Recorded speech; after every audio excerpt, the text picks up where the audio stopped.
So much is riding on how you present your asylum case. And the most important aspect by far is what you say on the day of your asylum interview or in your immigration court hearing. Your testimony is the key to it all. You see, you're going to be asked tons of questions, some of them difficult and perhaps in a hostile way. And how you handle this will determine whether you win asylum and can stay safe and stay here in the United States. I've been involved in thousands of immigration interviews in my time as a government immigration officer and now as an asylum lawyer, and I've come up with 8 tips for how to answer questions in your asylum case so that you can give yourself the best possible chance of winning.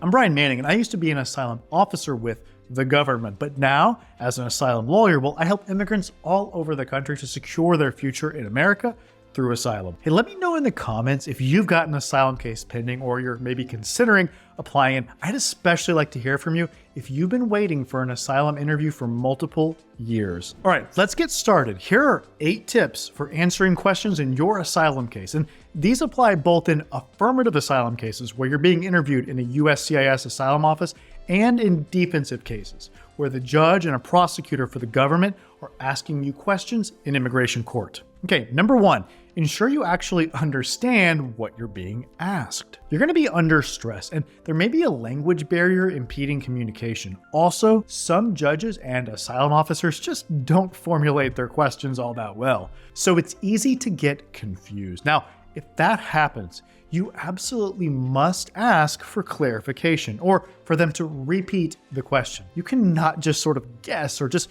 go along and answer if you're not certain about what's being asked. Doing that can lead to major problems in your case by making it look like you're saying something inconsistent with something else that you've said, or you may unwittingly say something that's just counterproductive for your case. All right, number 2, give a direct answer to the question being asked. There's nothing more frustrating for the judge or asylum officer than when an asylum seeker ignores their question and just starts talking about whatever it is that they, the asylum applicant, wants to talk about. Don't do that. Rather, listen carefully to the exact question being asked and actually answer the question. Okay, number 3, be truthful. Remember that honesty really is the best policy. You need to be 100% truthful in everything that you say at your asylum interview or your immigration court hearing, okay? Now, it may be tempting to embellish or even straight up lie so as to say what you believe the officer wants to hear or what you think may help your case, but I urge you not to do that. Don't compromise your integrity. Also,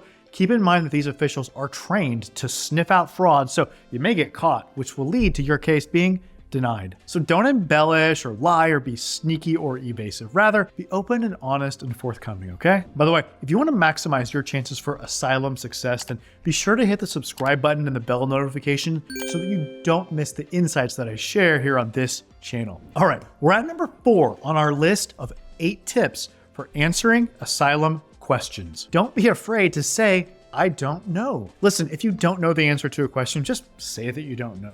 Do not just guess or say whatever it is that you think you're supposed to say. And if you're pretty sure about an answer, but there's perhaps some doubt in your mind, or maybe you're a bit fuzzy on the details, well, then you can caveat your answers. So, for example, if you're asked how long an attack against you lasted, you could say something like, well, I'm not positive because it was a traumatic experience and it happened a long time ago, but I think it was probably at least 5 minutes, somewhere between maybe, 5 and 10 minutes to the best of my recollection. Okay, next up, number 5, be concise in your answers. You don't need to provide a long, drawn-out, detailed response to every question. In fact, some can be answered with a simple yes or no. Just say as much as is needed to adequately respond to the question being asked, and then stop and wait for the next question. It's true that there might be some awkward silences after you finish an answer, but you know what? That's okay. It's normal. You don't need to keep talking just to fill the space. Avoid unnecessary elaboration that could distract from the main points of your case and frustrate the immigration officer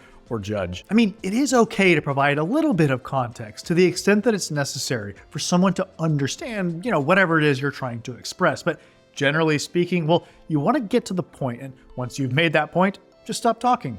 In short, be concise, don't ramble. All right, number 6, know what's most important for winning asylum so that you can formulate your answers to address these things. It's crucial to know before your interview or hearing what it is that's most important for winning asylum, what the keys to any asylum case are.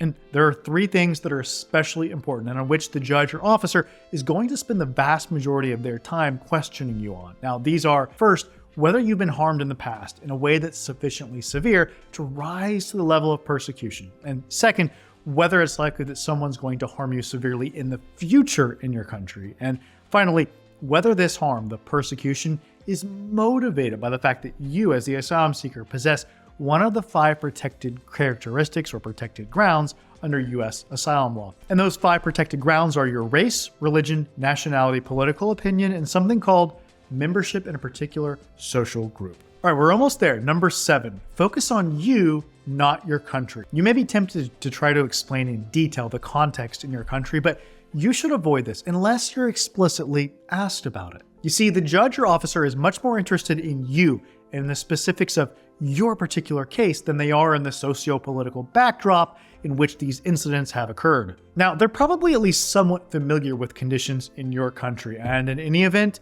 it's your lawyer's job to provide this kind of information. It's not your job. You need to focus on you. What has happened to you? What makes you think that you're at risk of being harmed in the future? And what's the motivation for persecuting you? Okay, last but not least, number 8, stay calm.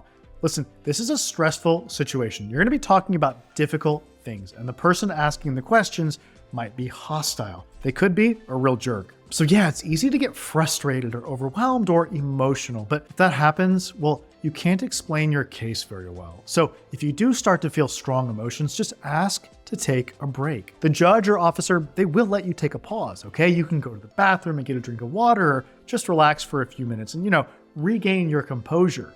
This will help you to stay calm, which will help you to present a compelling case. If you're ready to take the next step and get help with your asylum case, then please call my office today. Now that number is 713-909-0401. And remember, we help people all over the country, so it doesn't matter where you live. Call us right now to schedule an asylum strategy session so that we can help you to secure your future in America through asylum. Again, I'm Brian Manning, and it's truly an honor to serve you in your asylum journey.